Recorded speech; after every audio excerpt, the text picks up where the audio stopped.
pemerintah putuskan untuk tidak menaikkan tarif listrik pada 13 golongan pelanggan dalam periode yang akan datang atau hingga September tahun ini. Keputusan tersebut akan berdampak pada anggaran negara sebesar Rp24,59 triliun. Dalam kebijakan ini, pemerintah berkomitmen untuk membantu meringankan beban masyarakat dengan menanggung selisih antara tarif listrik yang seharusnya naik dan tarif yang berlaku. Hal ini berdampak pada pembengkakan anggaran baik tahun 2021 maupun 2022. Kebijakan penahanan kenaikan tarif listrik diambil pemerintah untuk menjaga stabilitas ekonomi dan meringankan beban masyarakat. Adapun golongan pelanggan yang tidak mengalami kenaikan tarif listrik adalah pelanggan rumah tangga dengan daya 450 volt ampere, diikuti oleh pelanggan rumah tangga dengan daya 900 volt ampere dan 1300 volt ampere. Selain itu, pelanggan bisnis dengan daya 2200 volt ampere dan 3500 volt ampere juga termasuk dalam golongan yang tidak mengalami kenaikan tarif.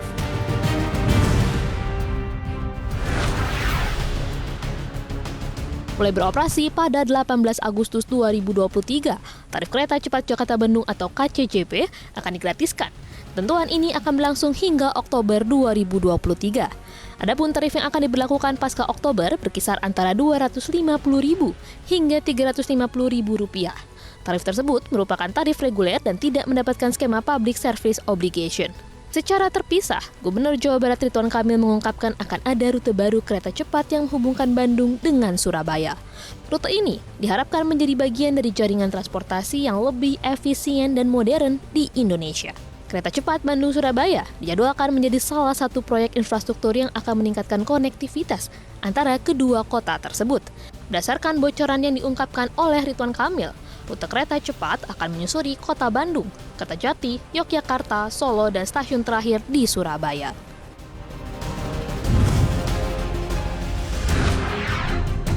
Kabar gembira bagi warga Bogor dan sekitarnya. Saat ini, pemerintah sedang mengkaji pemanjangan jalur LRT hingga Bogor.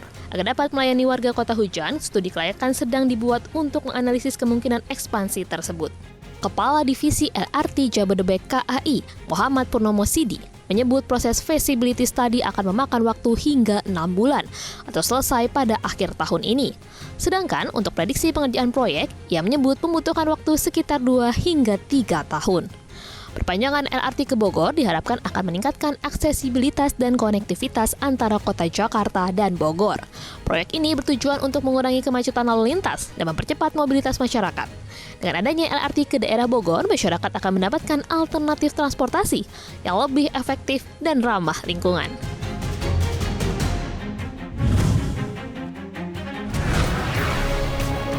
Produsen sepatu terkemuka Adidas, PT Parkland World Indonesia atau PT PWI, dikabarkan akan melakukan pemutusan hubungan kerja atau PHK terhadap 5.000 karyawannya.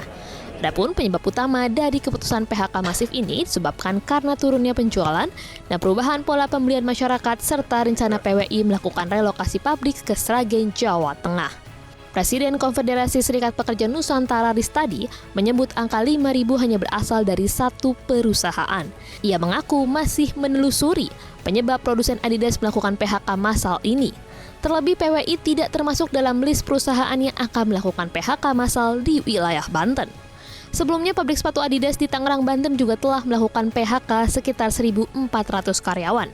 Direktur Utama PT Panarup Industri, Budiarto Chandra, menyatakan kondisi ekonomi AS dan Eropa menjadi penyebab turunnya pesanan.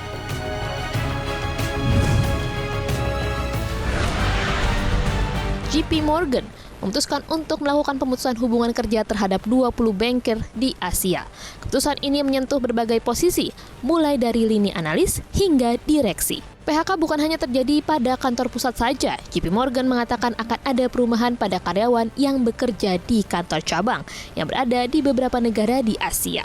Keputusan ini diambil oleh JP Morgan sebagai bagian dari upaya untuk menyesuaikan diri dengan perubahan di pasar keuangan global dan meningkatkan efisiensi. Dampak pandemi COVID-19, perkembangan teknologi dan perubahan kebijakan pemerintah di beberapa negara diasumsikan menjadi faktor utama di balik keputusan tersebut.